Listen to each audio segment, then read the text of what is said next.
त्याचप्रमाणे ज्ञानेश्वर माऊलींच्या प्रतिक्रमाचे बंधन आज हाटी या गावामध्ये सत्संगाचं आयोजन केलेलं आहे। हाटी या गावाचा इतिहास बरेच जणांनी सांगितला, ज्यांना या हाटी गावाचा परिचय आहे आणि या गावाची महती सुद्धा सांगितली आहे। तर त्यामध्ये मी किती भाग्यवान आहे की माझा जन्म हाटीला झाला। इथे कशा प्रकारचे भागवत व्हायचे, कसे सत्संग व्हायचे, कशा प्रकारे ज्ञानेश्वरीचं पठण व्हायचं, ज्ञानेश्वरीचं वाटप व्हायचं। थोर महात्मा संत इथे येऊन गेले। इथे एक काळ असा होता, मी लहान होतो, मी बघितलेला आहे, संत महात्मा इथे येऊन गेले। जसे आज इथे तुम्ही आलात तसे संत महात्मा इथे येऊन गेले। ते आज कदाचित नाहीये, इथे पाय ठेवायला सुद्धा जागा राहायची नाही, एवढे गर्दी तेव्हा असायची। नक्कीच मग त्याचा काहीतरी फायदा आम्हाला झालेला आहे। त्या संतांच्या जे संत या हट्टी भूमीमध्ये येऊन गेले, त्या संतांच्या पायाची धूळ या हट्टीवासियांना कुठेतरी स्पर्श झालेली आहे। म्हणून हट्टीवासियांना कुठेतरी त्याचा लाभ झालेला आहे। त्या संतांची पायाची माती, त्याचा स्पर्श आम्हाला या हट्टीवासियांना झालेला आहे। म्हणूनच आम्ही भाग्यवान आहे। पुढे साहेबांनी सुद्धा सांगितलं की आम्ही हट्टीवासी कुठेतरी भाग्यवान आहे। खरंच आम्ही भाग्यवान आहे। त्या संतांच्या पायाची मातीचा स्पर्श आम्हाला हट्टीवासियांना झालेला आहे। म्हणून आज इथे थोर महात्मा संत इथे आलेले आहेत। पुढे महाराज इथे आलेले आहेत, प्रेमसिंगजी महाराज आलेले आहेत आणि इथे उपस्थित सर्व संत मंडळी आलेले आहेत। त्या संतांचं दर्शन एका व्यासपीठावर होणं हे भाग्याची गोष्ट आहे। भाग्य लाभते याला। या सत्संगाच्या माध्यमातून आज माझा 5वा सत्संग आहे। मला एवढी गोडी लागलेली आहे सत्संगाची, मला परमेश्वराची गोडी आहे। तेच सांगितलं की हे हट्टी गावामध्ये कुठेतरी तो मातीचा स्पर्श झालेला आहे। त्या निमित्ताने आज या सत्संगाला जे 15व्या अध्यायाची 222वी ओळी, मृगजळांची गातळी तिथे दिठी दुरुणी न्याहाळी, वाचुनी तेने पाणी साळी केळी लाविसी काही, ही ओवी त्या सत्संगाच्या माध्यमातून दिलेली आहे।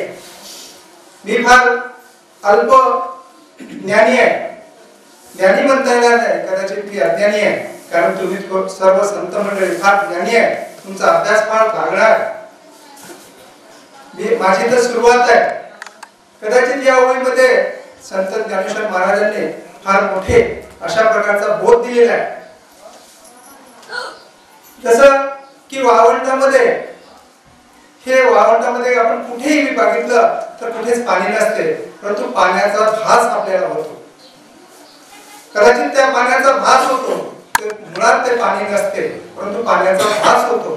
त्या पाण्याचा भास होतो, निरर्थक ते पाणी नसते, म्हणून आपण त्यावर काही शेती किंवा भात किंवा केळी पिकू शकत नाही। तसं या संसारामध्ये, त्या जगामध्ये, या संसारामध्ये भ्रम, काही गोष्टीचा भ्रम आहे संसारामध्ये। आताच म्हटलं की जे दिसते ते खरं नसते। पुढे महाराजांनी सांगितलं की जे दिसते ते खरं नसते। बऱ्याचशा गोष्टीचा भ्रम झालेला आहे। या ओळीमध्ये कदाचित ज्ञानेश्वर महाराजांनी भ्रम आणि अज्ञानाविषयीचा बोध सांगितलेला आहे। प्रत्येकाला वेगवेगळ्या गोष्टीचा भ्रम झालेला आहे। त्या भ्रमातूनच मोह आणि माया निर्माण झालेली आहे आणि त्या मोह आणि मायाच्या मागे प्रत्येक व्यक्ती एवढा धावतोय की खरं काय आहे ते विसरून निरर्थक गोष्टीमध्ये धावत आहे। भ्रम हे विनाकारण आहे हे माहीत असताना सुद्धा प्रत्येक व्यक्ती त्या भ्रमाच्या मागे निरर्थक धावतोय आणि ते सर्व निरर्थक आहे। मोह म्हणजे काय की मोह म्हणजे एखाद्या व्यक्तीचा मोह, एखाद्या वस्तूचा मोह, त्या वस्तूचा मोह किंवा व्यक्तीचा मोह म्हणजे त्याच्यावरचं प्रेम। परंतु ते प्रेम म्हणजे ते खरं प्रेम नाही, ते एक आकर्षण आहे। तो व्यक्तीचं असो की त्या वस्तूचं असो, ते एक आकर्षण आहे। ते आकर्षण सुरुवातीला फार जास्त असते, कालांतराने ते हळूहळू कमी होत जाते आणि पुढे ते नष्ट होते। मग आपलं स्वतःचं घर असो, आपली प्रॉपर्टी असो, आपली गाडी असो, आपला बंगला असो, काही असो, सुरुवातीला आपलं त्याचं प्रेम नवीन नवीन खूप जास्त असते, कालांतराने ते कमी कमी होत जाते आणि ते नष्ट होणार असते. मग जेव्हा हे माहित आहे की नष्ट होणार आहे, हे विनाश होणार आहे, तरी पण आपण त्या मागे धावण्याचा प्रयत्न करतो आणि खरं काय ज्याच्यासाठी आपली निर्मिती झालेली आहे खरं परमेश्वराला विसरून जातो. बरेच जणांचं असं असते, भ्रम म्हणजे एखादं उदाहरण असं, प्रत्येकाला एखाद्या मनुष्याला असं वाटते मी 100 वर्ष जगणार. तो 20 वर्षाचा असते पण त्याला असं वाटते की मी 100 वर्ष जगणार. हा त्याचा भ्रम झाला. त्याचा अज्ञान काय झालं? त्याला वाटते की मी 100 वर्ष जगणार, मग आता मी संपत्ती कमवतो, धन कमवतो, प्रसिद्धी कमवतो, हे सर्व कमवतो आणि मग 60 वर्षानंतर मी भगवंताचं चिंतन करेन. मग हे त्याचं अज्ञान आहे. त्याला वाटते 60 वर्षापर्यंत मी सर्व काही कमवेल, माझ्या पुढच्या पिढीसाठी कमवेल आणि नंतर 60 वर्षानंतर मग भगवंताचं चिंतन करेल, तोपर्यंत मला भगवंताची गरज नाही, असा त्याचा म्हणजे हे त्याचं अज्ञान झालं. त्याला भ्रम आहे की 100 वर्ष, वयाचे 40 वर्ष ओलांडून जातो, वयाचे 50 वर्ष ओलांडून जातो, तर त्याला त्या भगवंताची महती कळत नाही. त्याला तेच असते. जेव्हा त्याला 60 वर्षाचा होतो तेव्हा तो काय म्हणतो, नाही मला अजून बरंच काही कमवायचं आहे, मला भगवंताची गरज नाही. 80 वर्षाच्या नंतर, मी तर 100 वर्ष जगणार, 80 वर्षाच्या नंतर मी भगवंताचे चिंतन करेन. असं करता करता तो 80 वर्षाचा होतो. त्याची लोभ, त्याची माया, त्याचा मोह काही कमी होत नाही. मग त्याला वाटते मी 90 वर्षानंतर भगवंताचे चिंतन करेल. असं करता करता 90 वर्ष होत जाते. मग त्याला वाटते की मी शेवटचे 1 वर्ष फक्त भगवंताचे चिंतन करेल आणि आपलं पाप मोकळं करेल. परंतु कालांतराने असं होतं की 90 वर्ष जाते आणि त्याचा मृत्यू होतो. म्हणजेच या भ्रमामध्ये तो राहिला की 100 वर्ष जगणार, हे अज्ञान पण झालं की शेवटी माझ्या मरणोत्तर मी भगवंताचं चिंतन करेल आणि त्या भगवंताच्या चिंतनापासून जो दूर राहतो हे त्याचं अज्ञान झालं. तर त्यामुळे भगवंताचं चिंतन करण्यासाठी कोणता ठराविक वेळ नसतो. मी माझं जीवन जगत असताना मी माझ्या वडिलांकडनं किंवा इथे आलेल्या संतांकडनं, इथे दागाडे गुरुजी येऊन गेले, लक्ष्मणजी महाराज येऊन गेले, या सर्व संत इथे येऊन गेले. त्यांचा कुठेतरी त्यांच्या बोलीचे जे शब्द आहेत, त्यांची वाणी आहे, ही कुठं माझ्या वडिलांच्या कानावर पडले. नंतर त्यांच्या वागण्यातून, त्यांच्या बोलण्यातून, त्यांच्या शब्दातून, त्यांच्या शिकवणातून, त्यांच्या संस्कारातून हे मला सुद्धा प्राप्त झाले आणि मला सुद्धा भगवंताची महती कळली.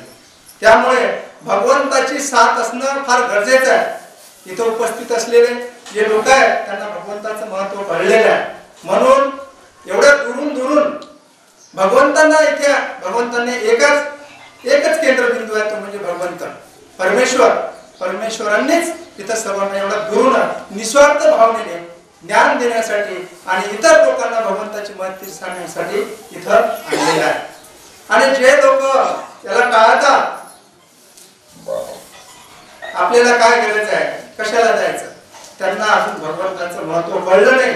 त्यांना काहींना हे कळता कळता शेवटचा क्षण येतो आणि शेवटचा क्षण तिथे डॉक्टरांचा उपचार सुद्धा संपून जातो आणि मग उपचार संपल्यानंतर तिथे त्या व्यक्तीला भगवंताची आठवण होते, हे भगवंता मला वाचव, पण तिथे वेळ गेलेली असते. त्यामुळे भगवंताचं चिंतन करणं फार गरजेचं आहे. भगवंत परमेश्वर हे आपल्यात आहे. या संतांमध्ये ते भगवंत बसलेले आहे. कधी भगवंताला साक्षात्कार आपण बघितलं नाही, परंतु देव आहे, ईश्वर आहे, परमेश्वर आहे. परमेश्वर एक प्रेरणेच्या स्वरूपामध्ये आहे. परमेश्वर एक आत्मचिंतनाच्या स्वरूपात आहे, एक आत्मविश्वास. मी सुद्धा एवढ्या नकारात्मक भावनेमध्ये गेलो होतो. एक काळ होता, खूप जुना काळ, म्हणजे खूप जुना म्हणजे माझ्याच वयातला, शिक्षण झाल्यानंतरचा काळ होता. मी एवढं खालच्या विचारापर्यंत गेलो होतो की स्वतःचं आयुष्य संपवून घ्यायचं. हे खरी गोष्ट आहे. मी त्या संकटातून गेलेला आहे, त्या आर्थिक संकटातून म्हणा, त्या वैचारिक संकटातून गेलेला आहे, स्वतःला संपवून घ्यायचं. परंतु मला कोणीतरी भगवंताचा मार्ग लावला, हे सत्य आहे. हे सत्य आहे. मला भगवंताचं चिंतन करायला एकाच माझ्या मित्रासमान, माझ्या भावासमान एकाने मला सांगितलं की तू भगवंताचं चिंतन कर.